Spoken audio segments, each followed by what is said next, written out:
Résolution d'une équation à une inconnue, élimination d'un terme constant.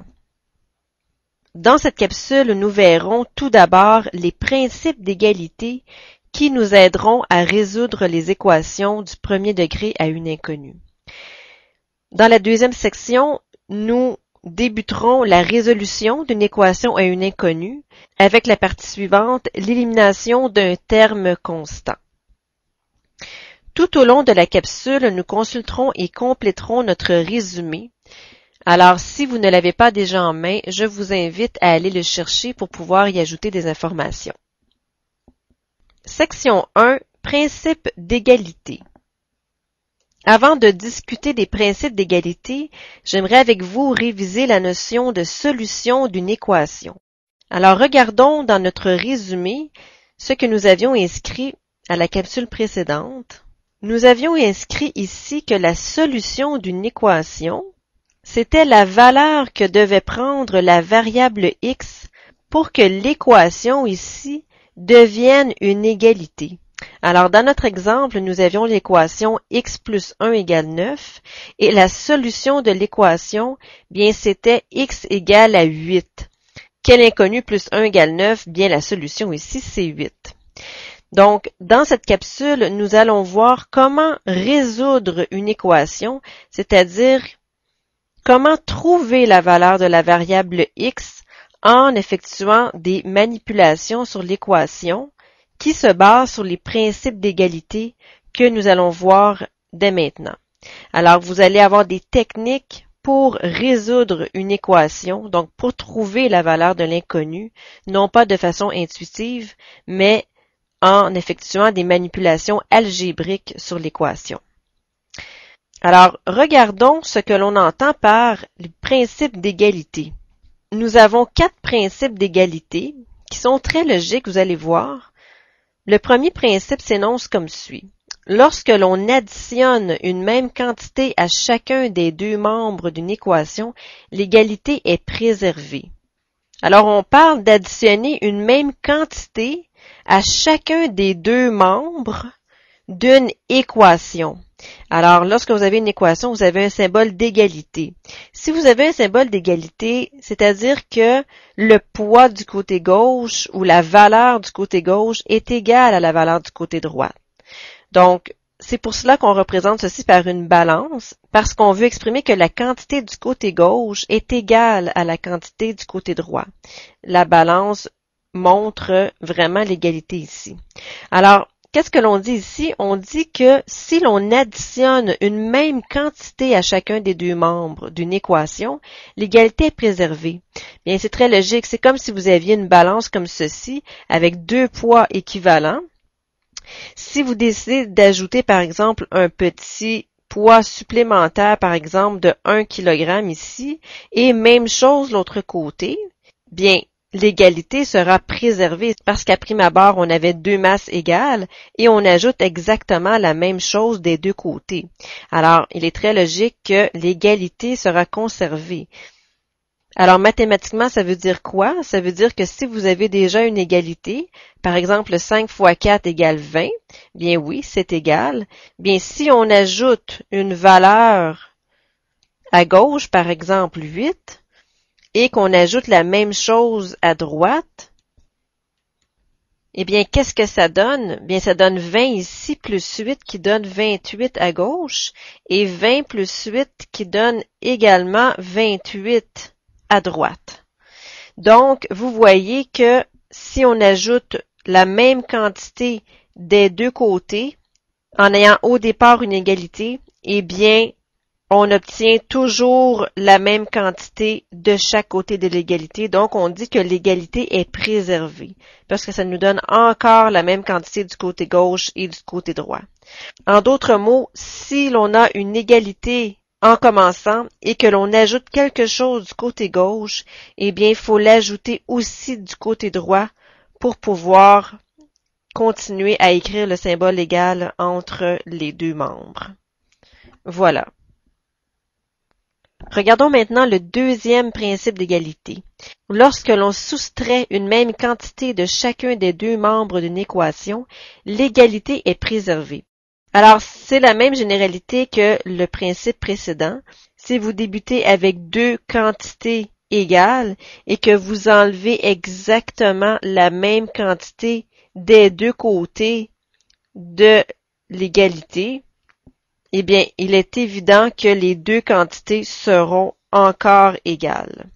Donc, si vous partez d'une équation comme ceci, 5 fois 4 égale 20, et que vous décidez d'enlever exactement la même quantité des deux côtés, par exemple 8, eh bien, le résultat final, 5 fois 4, 20 moins 8 donne 12, sera le même de chaque côté de l'égalité. Donc, le fait de soustraire la même quantité d'une égalité préserve l'égalité, c'est-à-dire que vous aurez encore la même quantité à droite et à gauche de l'égalité. Alors, si on enlève une valeur à gauche d'une égalité, il faut également l'enlever à droite pour préserver l'égalité. C'est la même chose pour le troisième principe. Lorsque l'on multiplie maintenant par une même quantité chacun des deux membres d'une équation, l'égalité est préservée. Alors, si on double la quantité à gauche et que l'on double également la quantité à droite, le poids à gauche sera toujours égal au poids à droite, comme ceci.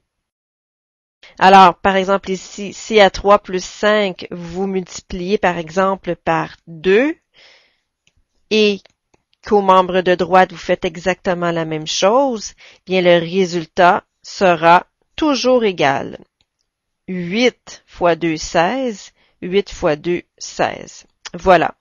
Maintenant, le quatrième principe. Bien, si vous divisez par une même quantité chacun des deux membres d'une équation, l'égalité est préservée. Alors, si on décide de diviser par 2 la quantité de gauche, même chose de l'autre côté, on divise par 2 la quantité de droite, eh bien, l'égalité sera préservée. Même chose ici, si l'on prend le membre de gauche, 3 plus 5, et qu'on le divise par 2, et qu'on prend le membre de droite, et qu'on le divise également par 2, bien, le résultat final sera encore égal. Voilà. Alors, ce que vous devez retenir de ceci, c'est que si vous effectuez une opération d'un membre de l'égalité, vous devez effectuer exactement la même opération de l'autre membre de l'égalité pour préserver votre égalité. Section 2. Résolution d'une équation à une inconnue. Élimination d'un terme constant. Alors, nous allons apprendre ici comment résoudre une équation. Alors, résoudre une équation, c'est trouver la ou les solutions de cette équation, comme nous avons mentionné au début de la capsule. Nous allons nous attarder à la résolution d'équations du premier degré à une seule variable pour le moment. Lorsqu'on va résoudre une équation, alors lorsqu'on va chercher notre inconnu, on va transformer l'équation en une ou plusieurs étapes en utilisant un ou plusieurs principes d'égalité, dépendamment de la complexité de l'équation. Alors, ce que l'on va faire, c'est que l'on va appliquer les principes jusqu'à ce que l'on ait isolé l'inconnu, c'est-à-dire jusqu'à ce que la variable soit complètement seule d'un côté de l'égalité. Alors, la notion d'isoler l'inconnu est une notion très importante dans la résolution d'équations. Alors, si on veut isoler l'inconnu, on doit donc éliminer ou se débarrasser de tout ce qui entoure la variable. Alors, c'est ça l'idée ici. Pour résoudre une équation, donc pour trouver notre valeur de x, on veut se débarrasser de tout ce qui entoure la variable pour ne conserver que la variable toute seule d'un côté de l'égalité. Donc, comme j'ai mentionné ici, on veut éliminer ou se débarrasser de tout ce qui entoure la variable pour la rendre seule. Alors, on doit se demander qu'est-ce que le x a subi ici comme opération. Le x a subi une addition. notre x est additionné de 3. Alors nous, on veut éliminer le plus 3 ici parce qu'on veut avoir x seul de son côté de l'égalité. Alors, si on veut éliminer une addition de 3, bien, il faut faire l'opération contraire pour l'éliminer. Alors, si à x plus 3, on soustrait 3, bien, on va avoir atteint notre objectif parce que plus 3 moins 3, ceci va donner 0 et il va nous rester que x. Alors, si x a été additionné de quelque chose, bien, on va soustraire le membre de gauche par cette même valeur pour pouvoir éliminer finalement l'addition de 3.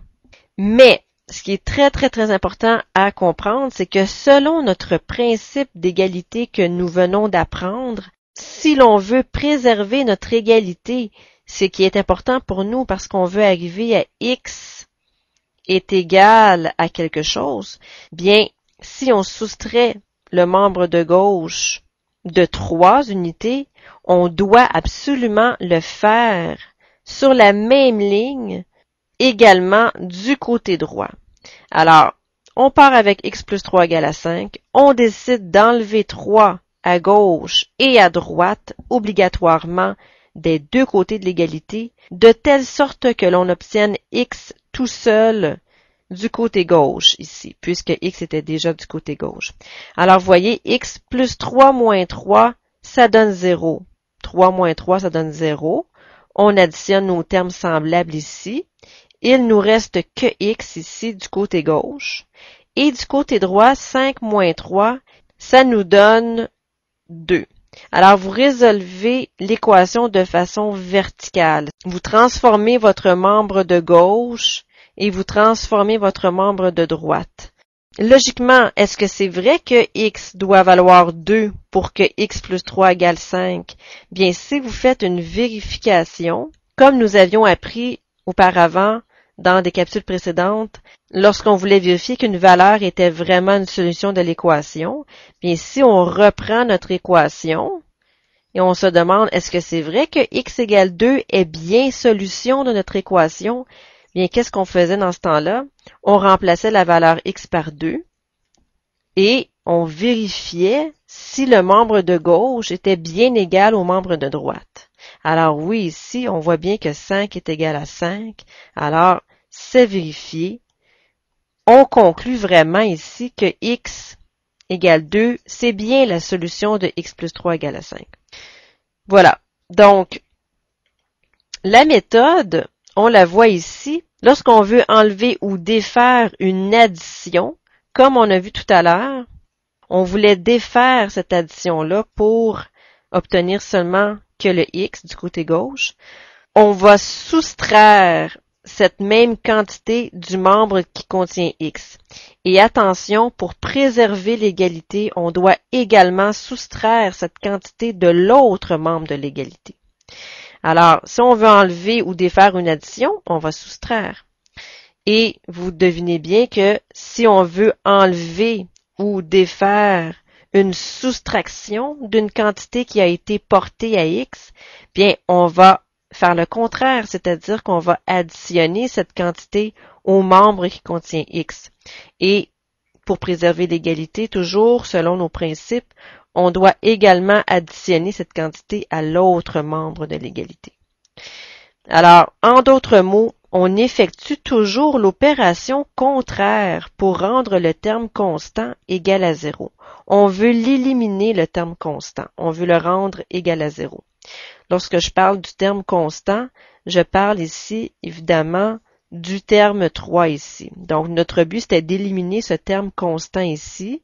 Ça, c'est le terme variable, pour le rendre égal à 0 ici. C'est comme si on avait x plus 0 ici, égal à 5 moins 3. Donc, ce qui nous donne x tout simplement. Voilà.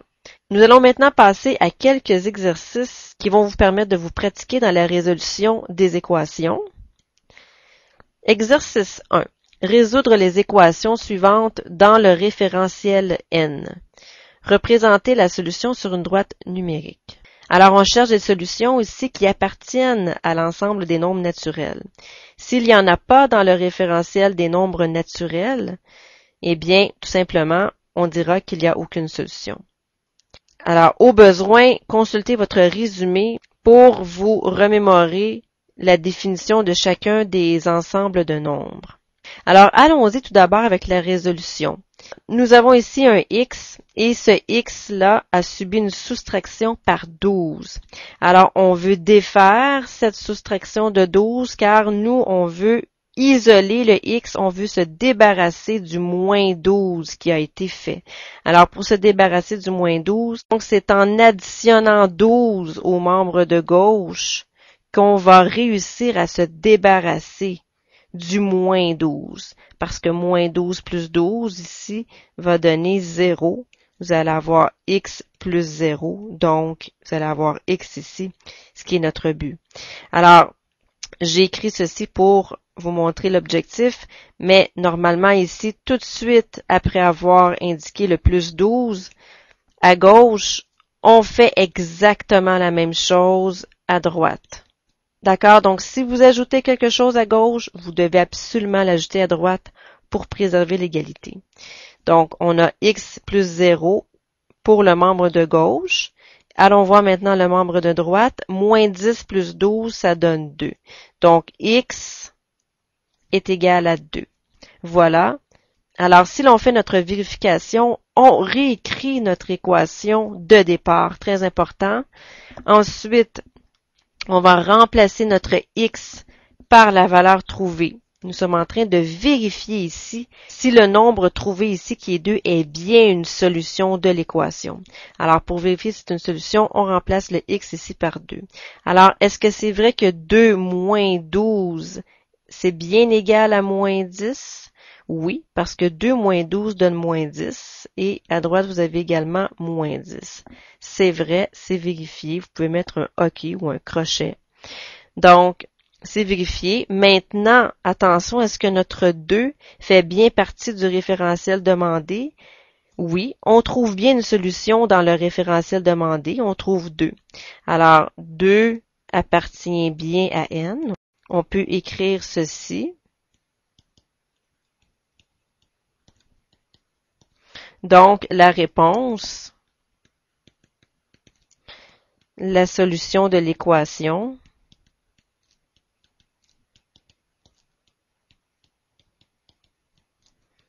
est 2. Voilà.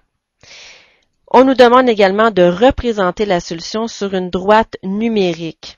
Alors, lorsqu'on vous demande de représenter la solution sur une droite numérique, bien tout simplement, vous tracez une droite numérique, comme ceci, avec une flèche au bout, ici, et vous graduez, tout simplement, voilà, et vous placez tout simplement un petit rond sur le 2 pour montrer graphiquement la solution de l'équation. Passons à l'exercice suivant. Même chose pour le B, résoudre l'équation suivante dans le référentiel Z, représenter la solution sur une droite numérique. Alors, petit indice avant de vous laisser essayer ce numéro par vous-même. Le R a subi une addition ici de 15. Alors, pensez à l'opération contraire pour éliminer ce plus 15 ici. Et faites la même chose du côté droit. Mettez la vidéo à pause, essayez de résoudre l'équation suivante et je reviens ensuite avec la solution. Solution de l'exemple 1b.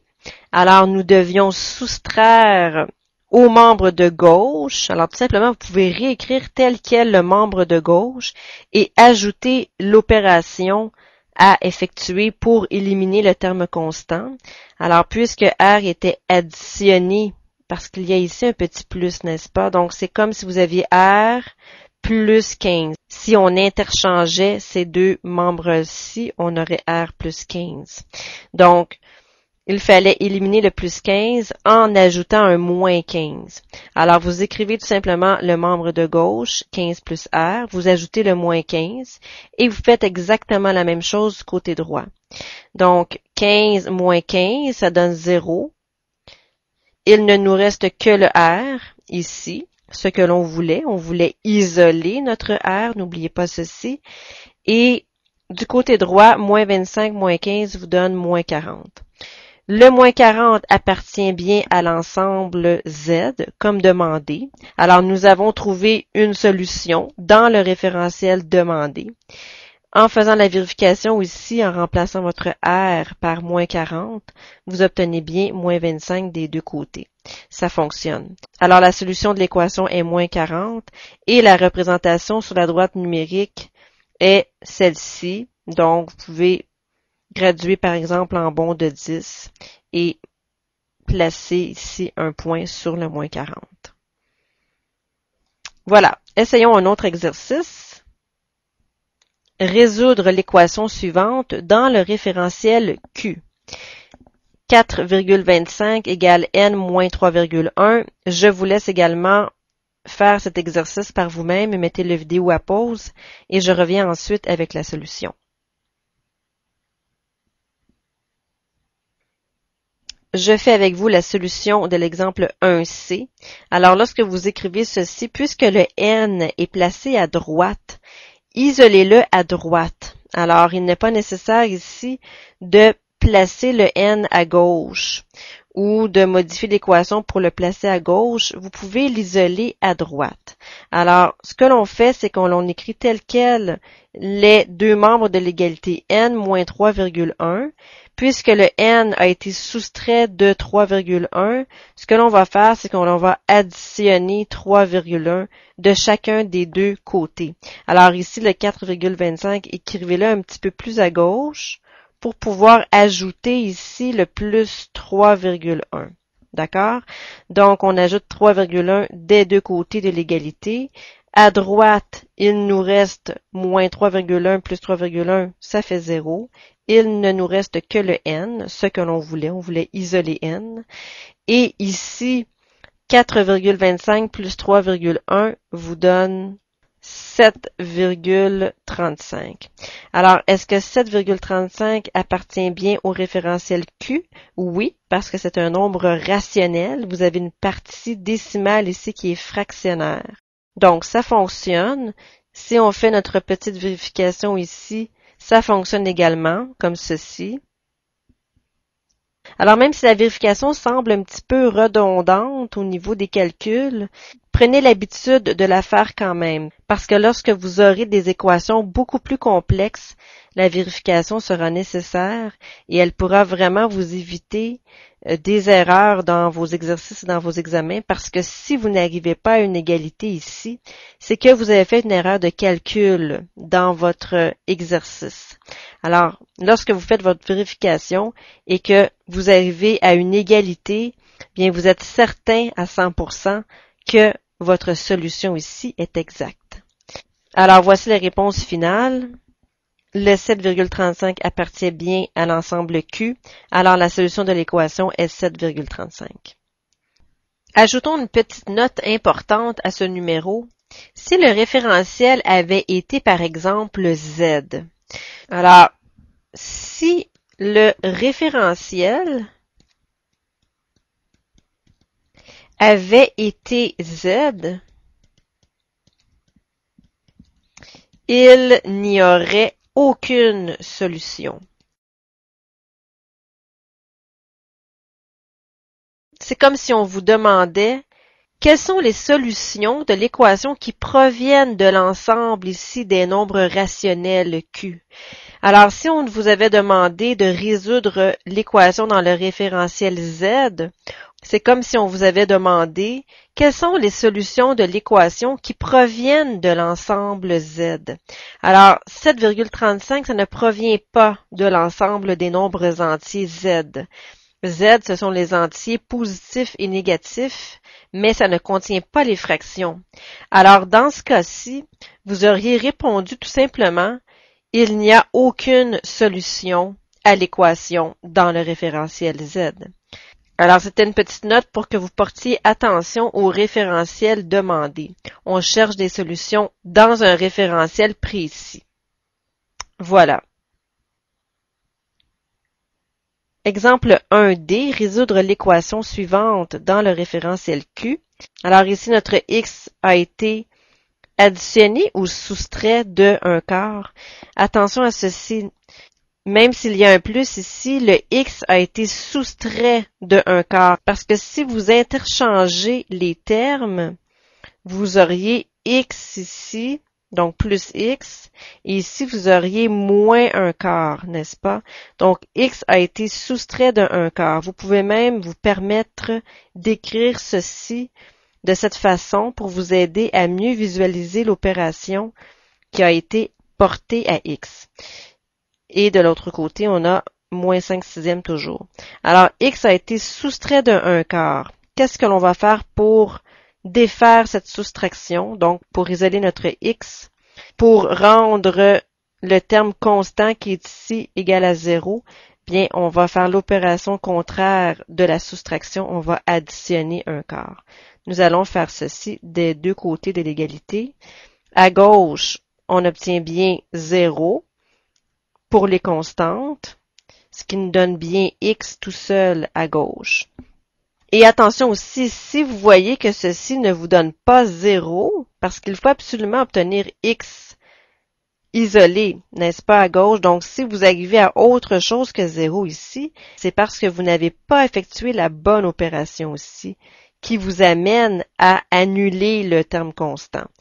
Donc, faites toujours une vérification en ajoutant l'opération. Est-ce que ceci me donne bien 0? Oui, ça donne bien 0. Ce qui reste, c'est x. Maintenant, moins 5/6 plus 1/4, on va mettre tout ceci sur 12. 12 divisé par 6, 2. 2 fois moins 5, moins 10. 12 divisé par 4, 3 fois 1, 3. Moins 10 plus 3 vous donne moins 7. Et on a toujours le 12e ici. Donc, x est égal à moins 7 douzièmes. Est-ce que moins 7 douzièmes appartient bien à l'ensemble des nombres rationnels? Oui, car c'est une fraction. On va effectuer notre vérification ici. On reprend toujours l'équation de départ. Moins 1/4 plus x égale à moins 5/6. On remplace notre x par la valeur trouvée.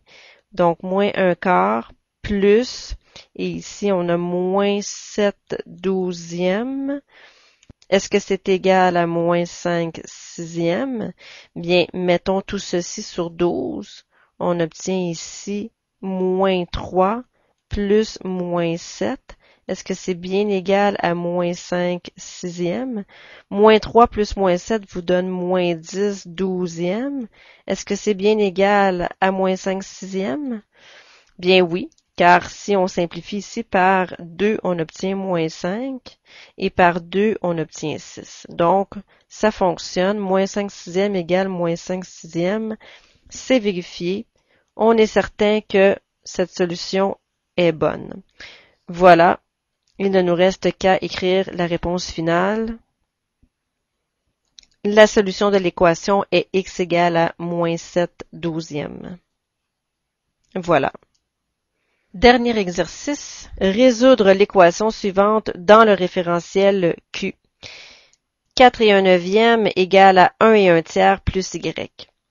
Petit indice, placez vos nombres fractionnaires sous forme d'expression fractionnaire. Par exemple, 4 fois 9, 36, plus 1, 37, 37 neuvièmes, et 3 fois 1, 3, plus 1, 4, 4/3. Alors voilà, transformez votre équation et je vous laisse trouver la solution de l'équation. Mettez la vidéo à pause et je reviens ensuite avec la solution. Voici la solution de l'exemple 1e. Alors, vous devriez être arrivé à y égale à 25 neuvièmes. La vérification est complète. Et 25 neuvièmes, ça appartient bien à l'ensemble des nombres rationnels Q. Donc, la solution de l'équation est 25 neuvièmes. Si vous n'êtes pas arrivé à cette réponse finale, vérifiez vos calculs. Voilà, nous avons terminé les exemples pour cette capsule. Nous allons compléter notre résumé. Nous avions indiqué qu'une solution d'une équation, c'est la valeur que la variable doit prendre pour que l'équation se transforme en égalité. Maintenant, on peut ajouter ceci, résoudre une équation. Bien, pour ce faire, on doit isoler la variable, c'est-à-dire enlever ce qui entoure la variable. Donc, défaire les opérations qui ont été portées à x, c'est effectuer l'opération contraire. Et n'oubliez pas que si on effectue une opération au membre de gauche, il faut également l'effectuer au membre de droite. Alors, c'est très important. Ceci respecte ici nos principes d'égalité. Alors, rien de mieux que deux petits exemples pour bien vous comprendre dans votre résumé. Par exemple, ici, x plus 5 égale 9. Pour enlever le plus 5, on fait l'opération contraire, donc on va faire un moins 5 de chaque côté d'égalité. Ici, moins 2 plus x égale 3. À x, on a effectué un moins 2, alors on va faire un plus 2 de chaque côté d'égalité, ce qui va nous donner ici x égale à 5. Voilà. Ceci complète la capsule. Je vous souhaite un bon travail.